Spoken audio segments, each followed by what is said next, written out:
은혜 받으실 말씀은 출애굽기 10장 12절에서 15절 말씀입니다. 봉독하겠습니다.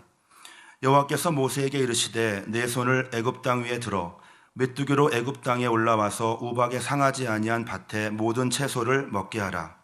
모세가 애굽 땅 위에 그 지팡이를 들매 여호와께서 동풍을 일으켜 온 낮과 온 밤에 불게 하시니 아침에 미쳐 동풍이 메뚜기를 불어 들인지라. 메뚜기가 애굽 온 땅에 이르러 그 사방에 내리매 그 해가 심하니 이런 메뚜기는 전에도 없었고 후에도 없을러라. 메뚜기가 온 지면에 덮여 나름에 땅이 어둡게 되었고 메뚜기가 우박에 상하지 아니한 밭의 채소와 나무 열매를 다 먹었으므로 애굽 전경에 나무나 밭의 채소나 푸른 것은 남지 아니하였더라. 아멘. 오늘은 2015년도 마지막 수요 예배입니다. 오늘도 변함없이 열재앙에 대해서 말씀을 드리겠습니다. 오늘은 메뚜기 재앙 세 번째 말씀을 전해드리겠는데요. 지난 시간에도 말씀을 드렸지만 메뚜기 하나는 굉장히 하찮은 곤충에 지나지 않습니다. 그러나 이것이 수백, 수억 마리가 한꺼번에 몰려오면 그 피해는 엄청나다 말씀드렸습니다. 우박재앙이라고 하는 것은 무섭기는 하지만 그래도 부분적인 피해를 가져오기 때문에 이 메뚜기 재앙에 비하면 훨씬 가벼운 재앙이다 이렇게 말씀드릴 수가 있습니다. 그런데 메뚜기 재앙은 우박 재앙이 휩쓸고 돌아간 자리에 남아있는 모든 것들을 다 먹어치우는 그 메뚜기 떼가 얼마나 많이 오는지 태양을 덮어서 땅이 어둡게 될 정도로 이렇게 메뚜기 떼가 많이 왔다 그렇게 말씀을 하고 있습니다. 그래서 바로 당시에는 바로 물리적으로 이렇게 너무 많은 메뚜기들이 와서 실제적으로 경제적인 나라가 피폐해질 정도로 경제적인 손실이 많았다는 그런 얘기가 되겠고요. 그러면 이렇게 이런 그 재앙이 열재앙을 하나하나 이렇게 자세하게 설명하신 이유가 단지 그때 당시에 바로 왕에게 이런 재앙이 있었다 그걸 알리기 위하신 것이 아니고 그 재앙 열재앙을 통해서 우리 인생들이 어떻게 재앙을 만나고 그 재앙이 가지고 있는 영적인 의미는 무엇이고 또 어떻게 하면 그 재앙을 벗어날 수 있는지 이것을 우리에게 알려주시기 원하셔서 이렇게 자세하게 기록을 했다 이렇게 말씀을 드렸습니다. 그래서 이 메뚜기 재앙이 가지는 영적인 의미는 경제적으로 그러니까 파탄이 나는데 정말 재기불능할 정도로 그러니까 비상금까지 다 털리는 상태 뭐 도저히 어떻게 회생하기가 어려울 정도로 이제 파산이 되는 그런 상태를 한다고 말씀을 드렸습니다. 그래서 예를 들면 사업장이 부도가 나가지고 온 가족이 뿔뿔이 헤어져야 되는 그런 상황이 지금도 가끔 신문에 나기도 하고 또 그런 경우를 주위에서 보기도 하죠. 또 이런 경우도 있고 질병으로 고통을 받다가 너무 심해져서 그 질병을 치료하려고 하다가 가산을 다 탕진해버리는 그런 경우도 있고 그런가 하면 빗나간 자녀로 인해서 그 자녀를 어떻게든지 돌아오게 하고 회생시키려고 하다 보니까 그냥 빚더미에 올라앉는 경우 이런 여러 가지 경우들이 있다 그렇게 말씀을 드렸습니다.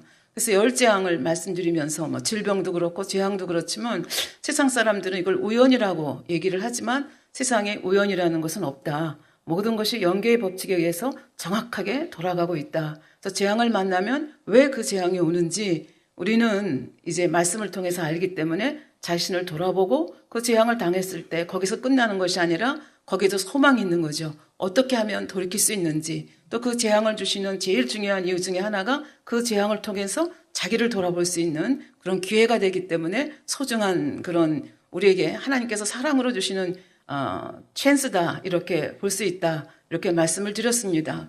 그래서 예수 믿는 사람들이 예수 그리스도를 믿는 사람들이 왜 이렇게 재앙을 받느냐 말씀을 머리로는 알지만 실생활 속에서 적용하지 못하기 때문에 결국은 말씀대로 살지 못하기 때문에 이런저런 질병에 걸리기도 하고 또 재앙도 굉장히 차원이 달라지죠. 그래서 메뚜기 재앙, 그 다음에 흑암, 장자 재앙 정도 오게 되면 엄청난 뭐 장자 재앙 정도 오게 되면 말하는 아주 가정이 완전히 망하고 나라면 나라가 완전히 망하는 그런 상태라고 볼 수가 있겠습니다. 그래서 더 조그만 재앙을 당했을 때 그 원인을 정확하게 알고 돌이키면 오히려 재앙이 물러가고 또 통회하고 자복하고 하나님 말씀대로 살 수 있는 그 계기가 되기 때문에 오히려 축복으로 바뀔 수도 있다. 그렇게 말씀을 드렸습니다. 그러나 세상에 사는 사람들은 재앙을 당하면 왜 재앙을 당하는지 모르기 때문에 결국 세상적인 방법으로 이렇게 저렇게 하다가 그냥 계속 재앙을 맞아가는 이제 그런 경우가 있을 수 있다. 그러나 우리 예수 그리스도를 믿는 사람들은 이렇게 영적으로 풀어주시기 때문에 그 원인을 알아서 얼마든지 이것을 반전시킬 수가 있다. 이렇게 말씀을 드릴 수가 있겠습니다. 그래서 오늘은 바로 이런 맥락 속에서 여러분들이 그 남유다 왕 중에 히스기야 왕이라고 하는 유명한 왕을 아십니다. 그래서 그 히스기야 왕 제2시절에 우박재앙을 지나서 거의 메뚜기 재앙을 지나서 이제 흑암재앙, 장자재앙까지 갈 수밖에 없는 엄청난 위기 상황이 있었거든요. 그런데 히스기야 왕이 어떻게 해서 그 위기 상황을 넘겼는지, 또 그때에 이 히스기야 왕을 압박하던 왕이 누군가 하면 아수르라고 하는 제국의 산헤립이라고 하는 왕이었습니다. 그러니까 이 사람이 봤을 때는 주위의 모든 나라를 다 정복하고 이제 남유다 하나 남았는데, 남유다는 너무 아무것도 아니기 때문에 직접 오지도 않습니다. 그리고 그냥 바람만 훅 불면 언제든지 이 나라를 먹을 수 있다. 그렇게 생각했는데 뜻밖에도 이 산헤립 왕이 메뚜기 재앙을 당하고 결국은 자기 나라로 얼굴이 뜨뜻해서 돌아가고 결국은 이제 그것이 계기가 돼가지고 나라가 약화가 돼서 아수르 제국이 망하는 이제 그런 단계까지 가는 것을 볼 수 있습니다. 그래서 오늘은 바로 이 히스기야와 또 그 남유다를 침입했던 산헤립 왕에 대해서 우리들이 살펴보도록 그렇게 하겠습니다. 히스기야 왕은 25살에 왕위에 올랐고 남유다 14번째 왕입니다. 이 왕이 돼서 보니까 아버지가 아하스 왕이거든요. 그래서 여러분들이 성경을 읽어 가시다 보면 아하스 왕은 굉장히 악한 왕입니다. 그래서 예를 들면 그 아수르가 제국을 만들어 가기 때문에 아람 왕하고 북이스라엘의 베가 왕하고 이렇게 그러니까 연합을 해서 이 아수르를 어떻게든지 대치하려고 합니다. 그러니까 반 아수르 정책을 쓰는 거죠. 그러면서 남유다에게도 너희가 우리하고 같이 팀을 이루어서 이 아수르를 좀 물리치자 이렇게 했을 때 아하스 왕은 그렇게 하지 않았습니다. 오히려 친아수르 정책을 펴면서 그 왕궁에 있는 은금, 또 자기 여호와의 성전에 있는 은금을 다 털어서 아수르 왕에게 예물을 바치면서 뭐라고 합니까? 저 사람들을 좀 치리해달라고, 공격해달라고 얘기를 합니다. 그래서 물론 아수르 왕이 빌미가 없어서 침입을 못하는데 이것을 빌미 삼아서 아람을 물리치고 북이스라엘을 또 초토화시키는 이런 일이 일어났거든요. 근데 그 결과는 무엇이냐? 이 남유다가 아수르에게 종속이 되면서 정치적으로도 종속이 되고 종교적으로도 종속이 됩니다. 그래서 심지어는 다메섹에 갔다가 거기에 있는 단을 그려가지고 와서 그 대제사장하고 같이 협력해서 그 이방 신단을 여호와의 전에 만들어 놓고 거기서 제사를 지내기도 하고, 또 성경에 보면 굉장히 우상 숭배를 심하게 하는 왕으로 성경에 나와 있습니다. 이런 아버지 밑에서 어떻게 히스기야 같은 왕이 나왔는지 참 놀랄 일이죠. 그래서 아버지 뒤를 이어서 히스기야가 왕이 됐을 때는 열왕기하 18장에 보면 아버지가 했던 그 하나님 아버지께 반역했던 그걸 다 뒤엎습니다. 그러니까 지방마다 있는 산당들을 다 없애고, 그리고 여호와의 전에 있는 그 이방 단을 다 없애고, 그리고 어떻게 하든지 아버지가 하나님께 대해서 대적했던 모든 흔적들을 쓸어버리고, 어떻게 하든 아버지 하나님의 말씀대로 나라를 운영하기 위해서 애쓰고 힘쓰는 모습이 성경에 나와 있습니다. 그래서 이 시간에는 시간이 짧기 때문에 일일이 말씀을 못 드리지만 여러분들이 열왕기하 18장 1절부터 18절에 보면 어떻게 히스기야가 하나님의 뜻에 맞게 이렇게 모든 것들을 정비해 갔는지가 자세히 나와 있습니다. 그리고 그 다음에 보면 9절부터 12절에는 북이스라엘이 히스기야 왕 때 북이스라엘이 결국은 아수르 제국에게 망하거든요. 그 전에도 기록이 되어 있지만 여기 또 한 번 기록을 합니다. 그래서 북이스라엘의 마지막 왕이 호세아인데 호세아 7년에 그 아수르 왕이 침입을 해가지고 3년 동안 사마리아 성을 포위합니다. 그래서 결국은 이 북이스라엘이 항복하고 나라가 완전히 망하게 됩니다. 그러면서 아수르는 어떤 정책을 썼는가 하면 다시는 반역을 일으키지 못하도록 자기가 정복한 나라의 국민들을 자기가 정복한 다른 나라로 옮겨버립니다. 그리고 예를 들면 이제 사마리아에 있는 그 북이스라엘에 있는 사람들을 어디로 옮겨요?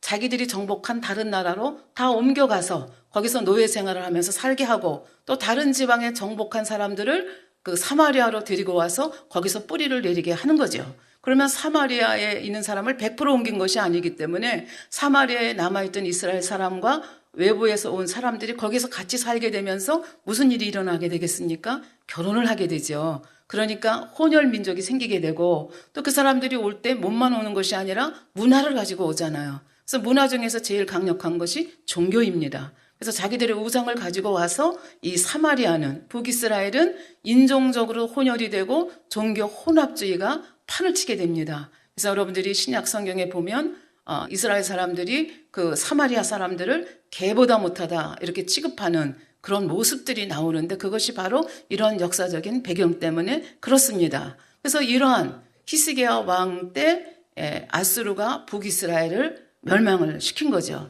그런데 놀랍게도 이 히스기야 왕은 아까도 말씀드렸듯이 우상을 전국 각처에서 제거하고 여호와의 전을 깨끗하게 하고 어찌하든지 아버지 말씀대로 나라를 운영하려고 애를 씁니다. 그러면서 이 히스기야 왕이 가지고 있는 정책 기조가 바뀌죠. 친아수르, 아버지는 친아수르 정책이었는데 아들은 완전히 반아수르 정책을 쓰면서, 또 한편으로는 남쪽에 있는 강대국 애굽이 있죠. 친애굽 노선을 가지게 됩니다. 그러면서 아버지가 그 수치당하는 모습을 보면서 나라 국방을 튼튼히 해야 된다. 그래서 이 모양 저 모양으로 이렇게 나라 국방을 튼튼하게 해가는 모습을 볼 수가 있습니다. 그래서 우리가 보면 야, 참 대단한 왕이다, 그렇게 이제 생각을 할 수가 있는데, 뭔가 이제 2%가 부족한 거죠. 그래서 뭐가 2%가 부족한가, 이렇게 이제 앞으로 이제 여러분하고 좀 생각을 해 볼 텐데요. 근데 이때 이제 이사야 선지자가 아버지 때도 그 역사를 했고 히스기야 왕 때도 역사를 하거든요. 근데 아하스 왕 때, 아버지 때 도대체 이 그 아수르 정책 쓰지 말라고 여러 번 말씀했음에도 불구하고 아하스가 이사야 선지자의 말을 듣지 않거든요.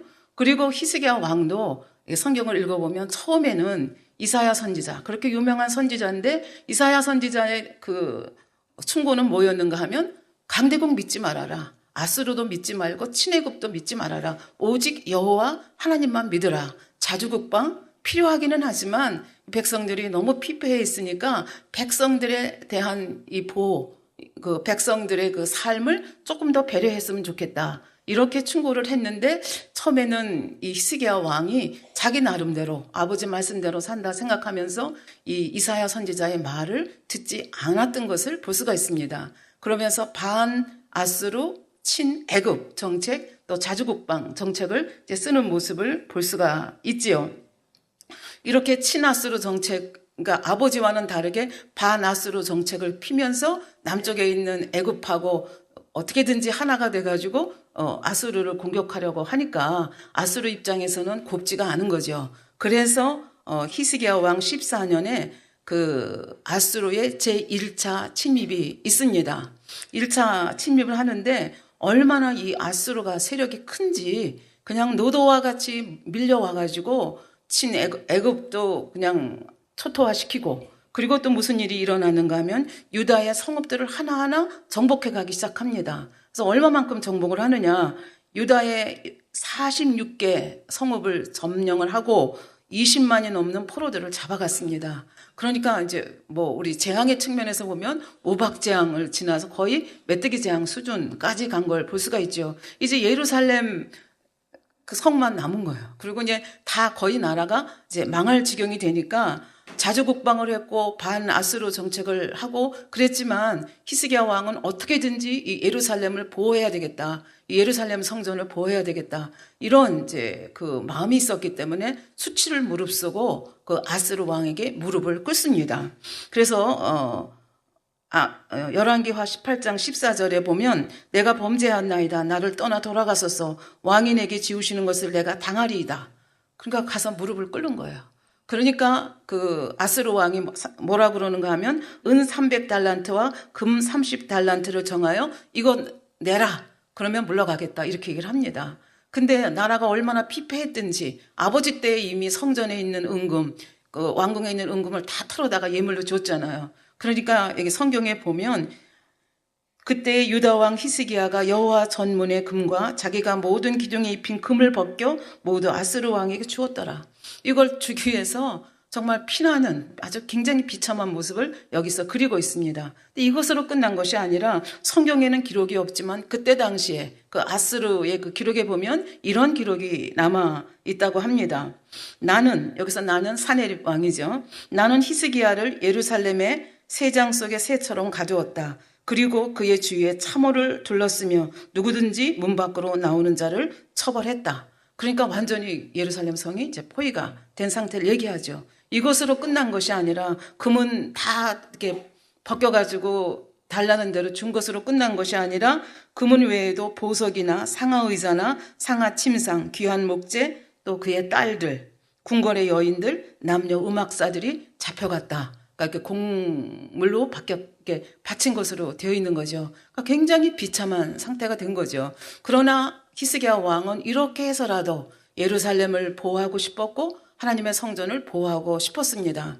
그런데 사네립 왕은 속이 그렇지가 않았습니다. 그 예물을 받고 순순하게 물러가고 거기서 끝난 것이 아니라 2차 침입을 합니다. 그러면 예물은 예물대로 챙겼는데 해달라는 대로 다 해줬는데 왜 또 침입을 하느냐. 거기에는 성경에서는 정확하게 말하고 있지 않습니다. 그러나 그때 당시에 국제 정치로 보건대 아스르는 아까도 말씀드렸지만 정복하거나 그 멸망시킨 나라의 백성들을 다른 데로 옮기고 그 다음에 이제 뭐 항복을 받아낸 데에는 그 나라 왕을 갈아치우는 거예요. 그래서 내 말 잘 듣는 사람으로 갈아치우는 역사가 가는 곳마다 있었습니다. 그러니까 남유다도 봤을 때 히스기야 왕의 전력을 봤을 때 이 사람은 왕에 그대로 두어서는 좋지 않겠다. 그러니까 이 사네립 왕이 원하는 건 뭐예요? 완전히 항복을 받아내서 나라를 멸망시키거나 아니면 최소한도 왕을 자기가 원하는 사람으로 바꿔치기 해서 완전한 속국으로 만드는 것이 사네립의 그 의도였기 때문에 이렇게 재물은 재물대로 다 챙기고도 2차 침입을 하게 되는 것을 우리가 성경에서 읽을 수가 있습니다.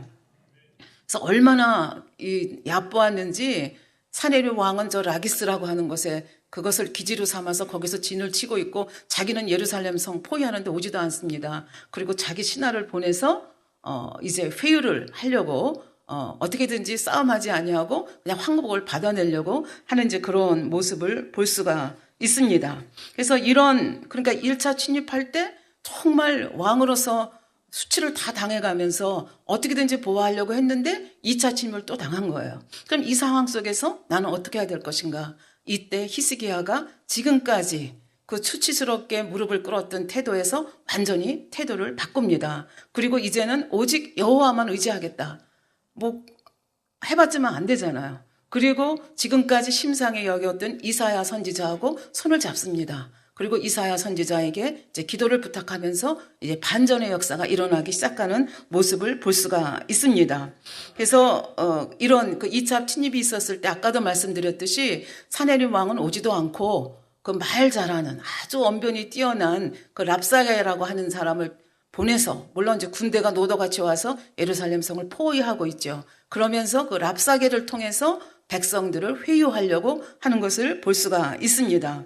뭐 시간이 없어서 자세히는 말씀을 못 드리겠지만 이 랍사게가 와서 백성들을 회유하는 그 포인트가 있습니다. 그게 뭐냐 하면은 히스기야를 너희가 믿느냐? 너희 왕을 믿느냐? 너희 왕을 믿지도 말아라. 너희가 여호와를 믿느냐? 여호와도 믿지 말아라. 너희가 애굽을 믿느냐? 애굽도 믿지 말아라. 애굽은 어떻다고 얘기해요? 갈대 지팡이와 같다. 그래서 너희가 그걸 의지하면 오히려 그 지팡이에 찔린다. 근데 이때 애굽의 상황이 그랬거든요. 강대국이었지만 아수르에게 눌려서 이게 힘을 발휘하지 못하는 그런 상태였습니다.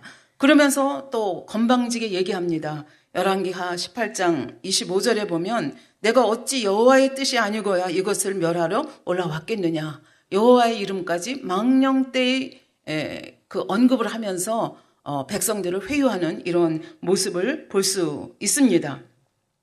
이렇게 되자 그 유다 백성들은 이 랍사게라고 하는 사람이 유다 방언으로 막 이렇게 협박을 하거든요.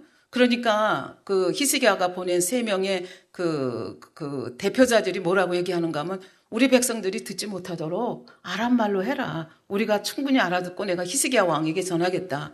그럼에도 불구하고 랍사게는 오만하게 얘기합니다. 그게 아니라 이 백성들이 들어야 된다. 그러면서 조금 더 포위가 계속되면 너희들이 대소변을 받아먹을 그럴 처지가 올 것이다. 너희들은 곧 망할 것이다. 이렇게 하면서 큰 소리 땅땅 치는 이런 모습을 볼 수가 있습니다. 그러니까 너희 왕도 믿지 말고 여호와도 믿지 말고 금방 빨리 항복을 하는 것이 좋겠다. 그러면 너희를 좋은 곳으로 보내서 거기서 농사를 잘 짓고 잘 먹고 잘 살게 해주겠다. 그게 북이스라엘에 썼던 정책 아닙니까? 다른 나라로 보내서 거기서 사실은 잘 먹고 잘 사는 게 아니라 노예 생활하면서 비참한 생활을 하고 있거든요. 그걸 이제 이렇게 표현을 한 겁니다.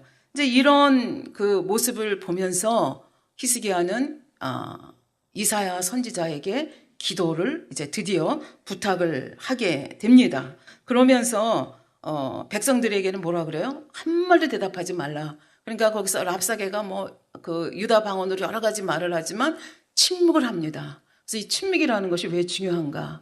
이렇게 부정적인 이런 분위기가 돌아갈 때 누가 한마디 하면 부정적인 말 한마디 하면 그게 어떻게 해요? 눈덩이처럼 커지죠. 그래서 공포가 커지면서 그냥 이게 엄청난 그 피해를 가져올 수 있기 때문에 히스기야 왕은 백성들을 위로하면서 우리와 함께 하신 그분이 저와 함께한 자들보다 훨씬 크다. 그러면서 우리가 하나님을 믿자. 그러면서 백성들을 위로하고 격려하면서 하나님에 대한 신앙을 백성들에게 강조하는 그런 모습이 성경에 있는 것을 볼 수가 있습니다.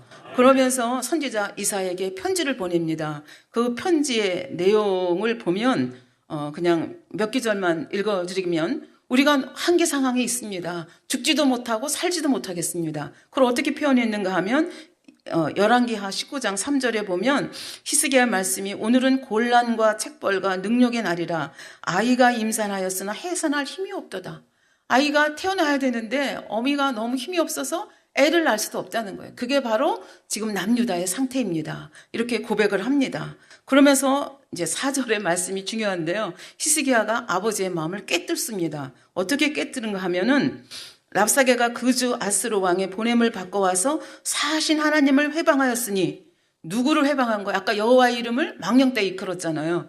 그러니까 함부로 히스기야 왕 나를 어떻게 하는 건 괜찮은데 어떻게 만유의 주가 되시고 창조주가 되시는 그분의 이름을 저렇게 망령되이 일컫느냐. 그러면서 하나님의 명예를 위해서 일어나셨으면 좋겠다는 뜻이 이 편지 속에 포함이 되어 있는 거죠. 그래서 사신 하나님을 회방하였으니 당신의 하나님 여호와께서 혹시 저희 말을 들으셨을지라 당신의 하나님 여호와께서 그 들으신 말을 인하여 꾸짖으실 듯하니 당신은 이 남아있는 자를 위하여 기도하소서. 우리를 위하여 기도해 주시옵소서. 이렇게 간절한 그 기도 요청을 이사야 선지자에게 보냈습니다. 그랬더니 이사야 선지자가 곧바로 답변을 보내옵니다. 5절, 7절, 5, 6, 7절에 봄이 있는데요. 6절 중간부터 시간상 제가 짧게 읽어드리겠습니다. 너는 아스로 왕의 신복에게 들은 바 나를 능욕하는 말을 인하여 두려워하지 말라. 여호와 이름으로 회방했잖아요. 근데 그걸 두려워하지 말라는 거예요. 내가 한 영을 저희 속에 두어 저로 풍문을 듣고 그 본국으로 돌아가게 하고 또 그 본국에서 저로 칼에 죽게 하리라. 지금 사내립이 저렇게 기고만장한데 이상한 소문을 듣고 본국으로 들어갈 것이고 본국에 가서는 칼에 맞아 죽을 것이다. 이런 예언의 말씀을 이제 이사야 선지자가 신하들 편에 이제 그 히스기야 왕에게 보내는 것을 볼 수가 있습니다. 근데 바로 이 말씀대로 돼가지고 8절에 보면 랍사게가 돌아가다가 아스루 왕이 이미 라기스에서 떠났다 함을 듣고 림나로 가서 왕을 만났으니 왕이 거기서 싸우는 중이라. 아스루 왕이 구스 왕 디르하가가 나와서 더불어 싸우고자 한담을 듣고 다시 히스기야에게 사자를 보내어 가로되. 그러니까 저 아프리카에 있는 엄청난 세력을 가지고 있는 그 구스 왕 디르하가가 지금 전쟁을 아스루하고 벌리기 위해서 준비하고 올라오고 있다는 얘기예요. 그러니까 이 사네립 왕은 굉장히 이제 좀 곤란에 처한 거죠. 그러니까 하나님이 한 영을 보내서 풍문을 듣게 하시겠다. 그 말씀이 그대로 이루어진 것을 볼 수 있습니다. 그러나 아직도 사네립은 남유다를 우습게 봅니다. 그러니까 가면서도 다시 협박 편지를 그 자기 사신편에 보냅니다. 그러면서 빨리 항복해라. 왜? 사내립 왕의 입장에서는 이 남유다가 이게 싸움할 뭐 보통 같았으면 이 남쪽에서 아프리카에서 구스왕이 일어나지 않았으면 당장 쳐들어왔을 것입니다. 그러나 구스왕을 대적을 해야 되니까 이 남유다한테 그 항복을 빨리 받아내고 힘을 모아서 지금 전쟁을 하고 싶은 거예요. 그래서 다시 한번 히스기야 왕에게 협박 편지를 씁니다. 그 협박 편지의 내용이 10절, 11절, 12절, 13절인데요. 그 내용은 아까 랍사게를 통해서 한 말하고 비슷합니다. 여호와를 믿지 말라. 히스기야가 뭐 이렇게 종교 개혁을 하고 이렇게 했다고 하는데 그 말 다 헛것이다. 믿지 말아라. 이제 그러면서 이제 협박 편지를 쓰는 모습을 볼 수가 있죠. 그러니까 그럼에도 불구하고 히스기야 왕은 이미 이사야 선지자와 연결이 됐습니다. 자기가 할 수 있는 최선을 다했잖아요. 아버지 말씀대로 나라를 운영도 해보았고 국방을 튼튼히 해야 되겠다 해서 튼튼히 해보았지만 결국은 비참하게 1차 침입을 당했고 지금 2차 침입까지 당한 상태잖아요. 그러니까 이게 사람을 의지하는 것 그리고 내가 옳다 하는 것이 다가 아니구나 그렇게 생각하면서 하나님이 귀하게 쓰시는 이사야 선지자의 손을 잡고 그가 시키는 대로 하는 모습을 여기서 볼 수 있습니다. 하나님께서 그 히스기야 왕에게 원한 것이 바로 이 모습이라고 볼 수가 있겠습니다. 그래서 히스기야 왕은 예루살렘 성을 포위하고 있는 군대가 얼마나 많은지, 무기가 얼마나 많은지, 이거를 점검한 것이 아니라 여호와의 성전에 들어갑니다. 그리고 그 사내립 왕이 보낸 그 협박 편지를 하나님 앞에 펴놓습니다. 그리고 하나님 앞에 기도합니다. 기도의 내용이 15절부터 19절까지 나오는데요. 그 내용을 보면 오직 하나님만이 상천하지 한 분이시고 하나님만이 창조주이십니다. 그래서 하나님에 대한 신앙을 고백을 합니다. 그리고 이제 16절에 보면 사내립이 이렇게 하나님을 회방하고 이렇게 망언된 말을 합니다. 그러니까 이걸 다시 한번 하나님께 상기를 시켜드리는 거예요. 나를 어떻게 하는 것도 그렇지만 아버지 하나님을 이렇게 하는 건 제가 참을 수가 없습니다. 아버지 하나님께서 처리해 주셔야 되겠습니다. 그런 간절한 소망이 그 기도 속에 들어 있는 거죠. 그러면서 이제 그 사내립 왕이 얘기한 대로 어느 나라 왕도 어느 땅도 다 정복했고 그 나라 신들이 이긴 적이 있느냐? 그러니까 너희 나라도 마찬가지다. 여호와 그 신이 누구냐? 그러면서 이제 여호와를 폄훼하는 이런 발언을 아까는 여호와의 뜻이라고 했는데 그건 비꼬는 말이었죠. 그래서 여호와가 너희를 구원하겠느냐? 구원하지 못한다. 이러면서 이제 협박한 그 편지를 하나님 앞에 펴놓고 이제 기도를 올리는 그 장면을 볼 수가 있습니다. 그러면서 19절에 보면 우리 하나님 여호와여 원컨대 이제 우리를 그 손에서 구원하옵소서. 그리 하시면 우리 남유다를 구원하시면 지금 남유다도 46개 성이 망하고 지금 예루살렘 성 하나만 남았잖아요. 그러니까 풍전등합니다. 이렇게 우리 남유다를 구원하시고 우리 그 예루살렘을 보존해 주시면 그리하시면 천하 만국이 주 여호와는 홀로 하나님이신 줄 알겠습니다. 이렇게 하나님 앞에 기도하는 모습을 볼 수가 있습니다. 그랬더니 이사야 선지자로부터 또 답신이 왔습니다. 이 답신 내용이 아주 근사한 내용이 온 것입니다. 이 사내립이 예루살렘을 절대로 침입하지 못한다는 그런 내용입니다. 그래서 19장 21절에 보면 여호와께서 아스르 왕에게 대하여 이같이 말씀하시기를 처녀 딸 시온이 너를 멸시하여 너를 비웃었으며 딸 예루살렘이 너를 향하여 머리를 흔들었느니라. 예를 들어서 아스루가 이렇게 포위해서 예루살렘 성을 침노에 들어오면 제일 약자가 누구예요? 여자들이잖아요. 그래서 뭐 폭력을 당한다든지 이런 제일 힘든 사람들이 여자들인데 지금 여자들이 그러니까 그 시온성을 여자에 비유한 처녀에 비유한 거죠. 이제는 아주 푸근한 마음으로 그 도망가는 그 사내립을 보면서 비웃을 것이다. 이제 이런 말씀을 이제 이사야 선지자가 전해 주시는 겁니다. 그러면서 22절, 23절에 보면 이렇게 얘기합니다. 내가 누구를 꾸짖었으며 사내립한테 얘기하는 거죠. 내가 누구를 꾸짖었으며 해방하였느냐? 누구를 향하여 목소리를 높였느냐? 그러면서 하시는 말씀이 이스라엘의 거룩한 자에게 그렇게 하였도다. 굉장히 오만하고 방자하고 교만하다. 그러면서 쭉 읽어가면 뭐라고 얘기하는가 하면 내가 태초 때부터 너에게 그런 힘을 주기로 내가 작정하고 너를 세웠는데 너는 그것도 모르고 그렇게 교만하게 하나님의 이름, 여호와의 이름을 회방하면서까지 그렇게 까부느냐. 세상적으로 말하면 이제 그런 얘기를 이사야 선지자가 전해줍니다. 그러면서 26절, 28절, 특히 이제 28절에 보면 하나님께서 어떻게 이 사내립을 처리할 것인가를 말씀을 해주시오. 28절에 보면 내가 내게 향한 분노와 내 교만한 말이 내 귀에 들렸도다. 내가 얼마나 나를 해방했는지 내가 알았다. 그러니까 가만두지 않겠다는 겁니다. 그러니까 세상 사람도 다 하나님 지휘하에 있지 않습니까? 악한 대로 참고 참다가 그 악이 차면 갚아주시는 거죠. 그래서 그러므로 내가 갈고리로 내 쿄를 깨고 자갈을 내 입에 먹여 너로 오던 길을 끌어 돌이키리라 하셨나이다.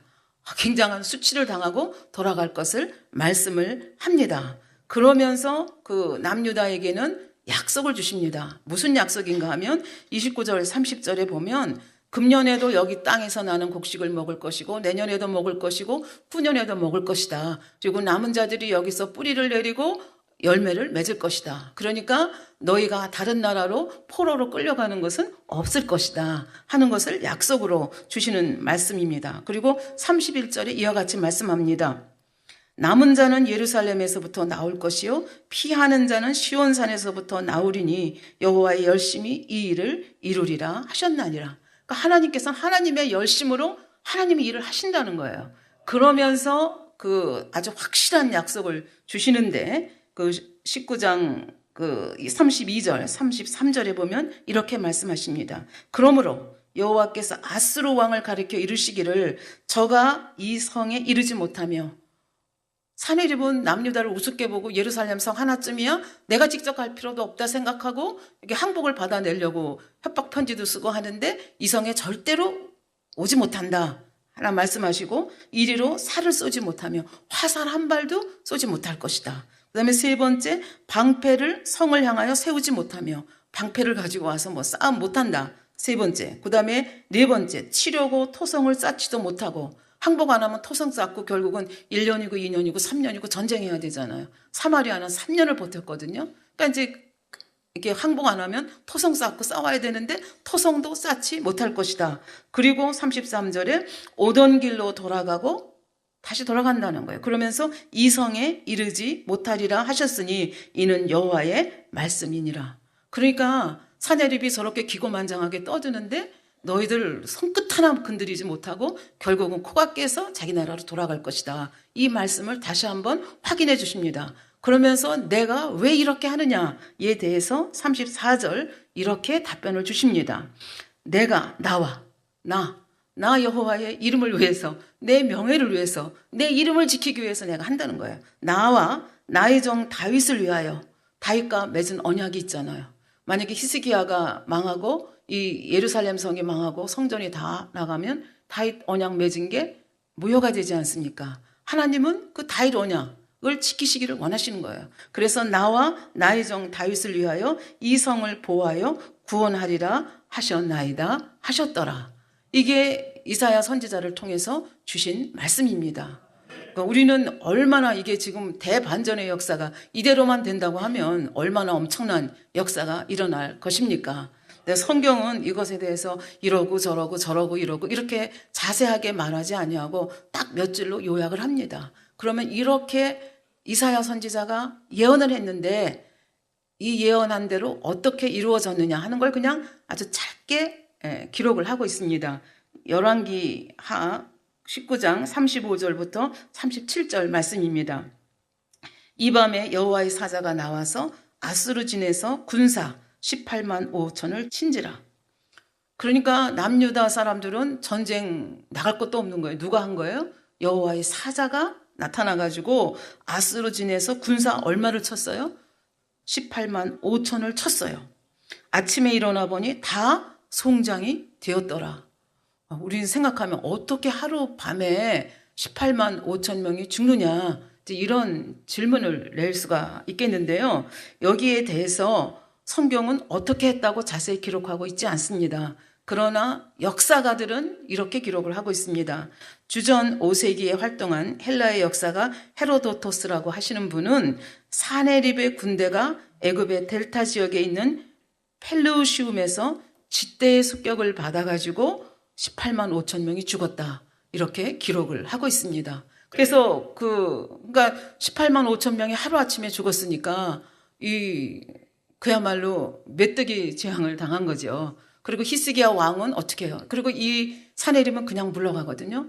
그러니까 히스기야 왕은 지금 예루살렘 성 하나 남았는데 그게 망하면 이제 흑암 재앙이 오고 흑암 재앙에서 견디지 못하면 장자 재앙까지 가고 나라가 망할 위기에 있었는데 지금 그 절대절명의 상황 속에서 마음을 돌이킨 거예요. 내가 인간적으로 최선을 다하는 거 이게 다가 아니구나. 하나님의 선지자와 손을 잡아야 되겠구나. 그리고 이사야 선지자와 손을 잡고 그 절체절명의 상황 속에서 믿음을 내보인 거죠. 그래서 하나님께서는 그것을 귀하게 보시고 하나님의 이름을 위해서 다윗의 언약 때문에 히스기야를 보호하시는, 그래서 이 남유다가 다시 한번 그 나라의 명맥을 이어갈 수 있도록 이렇게 역사하시는 걸 볼 수 있습니다. 그러니까 메뚜기 재앙을 통해서 이 나라가 망할 수밖에 없는 그런 상황이었는데 그 히스기야 왕은 손가락 까딱하지 하냐고 나라를 회복하게 되고 사내립 왕은 승승장구해서 뭐만 남았어요? 남유다만 남은 거예요. 그래서 이 남유다만 손에 넣으면 정말 어느 것 하나도 부럽지 않은 그런 상태였는데 어떻게 된 거예요? 그냥 코가 꿰가지고 하루아침에 쥐떼의 습격을 받아서 18만 5천 명이 죽는 대참사를 당하고 그냥 자기 나라로 돌아갔다. 하나님께서 말씀하신 그대로 되는 거죠. 그리고 무슨 말씀을 또 하셨어요? 칼에 죽을 것이다. 그 말씀을 하셨잖아요. 그래서 그 말씀에 대해서도 아주 간단하게 기록을 하고 있습니다. 36절에 보면, 열왕기하 19장 36절에 보면 아스르 왕 사네립이 떠나 돌아가서 니누에는 그 아수르의 수도거든요. 니누에에 거하였더니 그 신 니스록의 묘에 경배할 때에 아드람멜렉과 사레셀이 저를 칼로 죽이고 아라랏 땅으로 도망하매 그 아들 에살핫돈이 대신하여 왕이 되니라. 자기가 그렇게 자랑하던 여호와가 신이냐? 우리 신이 더 크다. 여호와는 아무것도 아니다. 그러면서 자랑하던 그 신 성전에 들어가서 예배를 드리다가 경배를 드리다가 이게 뭐 신한지 누군지는 모르겠지만 이 두 사람의 칼에 살해당해서 이 사내립은 인생이 끝장이 나고 그 아들 에살핫돈이 대신해서 왕이 되는 이런 모습을 볼 수가 있습니다. 그래서 역사가들의 역사 그 기록에 의하면 이렇게 니누에로 돌아가서 이렇게 바로 칼에 죽은 건 아닌데 몇 년을 더 하면서 이게 얼마나 큰 충격이었는지 이 나라가 점점 더 이상 그 승승장구하지 못하고 내리막길을 점점 이게 걷게 되면서 결국은 아스르라고 하는 나라가 이제 망하고 말았다 하는 얘기를 여기서 하고 있습니다. 그래서 이 사건이 얼마나 국제적으로 충격적인 사건이었는지 다윗과 골리앗 싸움보다 어떤 면에서 더 충격적이었던 것 같습니다. 그래서 얼마나 충격적이었으면 이 아스루와의 이제 대응하면서 새로 일어나는 신흥 세력인 바벨론에서 사자를 보내가지고 그 히스기야 왕께 사자를 보내는 그런, 그러니까 요즘으로 하면 인터넷 검색 1위에 올라가는 그런 엄청난 사건이었다. 이렇게 볼 수가 있겠습니다.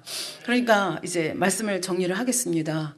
어떤 사람은 메뚜기 재앙을 당하고 그 다음 재앙, 흑암 재앙, 장자 재앙까지 갈 그 절체절명의 상황 속에서 왜 일이 일어나는지를 깨닫고 하나님께 의존했을 때 오히려 그것이 대역전의 그 극이 벌어지는가 하면 어떤 이는 다 이긴 밥에 다 죽 다 써놨는데 그냥 파리 한 마리가 빠져가지고 죽을 다 망치듯이 그렇게 메뚜기 재앙을 당하고 결국 나라가 쇠약해져서 망하는 지경까지 갔다 하는 것을 여기서 볼 수가 있겠습니다. 우리가 이 두 히스기야 왕과 사네립 왕의 이 대조적인 모습을 보면서 우리가 믿는 여호와 하나님이 얼마나 대단하신 분인가 순간이라도 뒤엎을 수 있잖아요. 여호와 사자 한 사람만 보내면 그냥 18만 5천을 그렇게 그것도 한밤중에 그냥 하루 저녁에 다 해치우는 너무나 위대하신 아버지 하나님. 그 아버지 하나님은 명예훼손 절대로 못 보고 계시거든요. 그러니까 참고 참다가 결국은 아버지의 명예를 위해서 일하시는 모습, 그리고 얼마나 신실한 분이신지 다윗 한 사람과 언약을 맺은 그것을 인하여 계속 이렇게 그 언약을 이어갈 수 있도록 성실하게 신실하게 그 약속을 지켜가시는 여호와 하나님을 우리가 볼 수가 있겠습니다.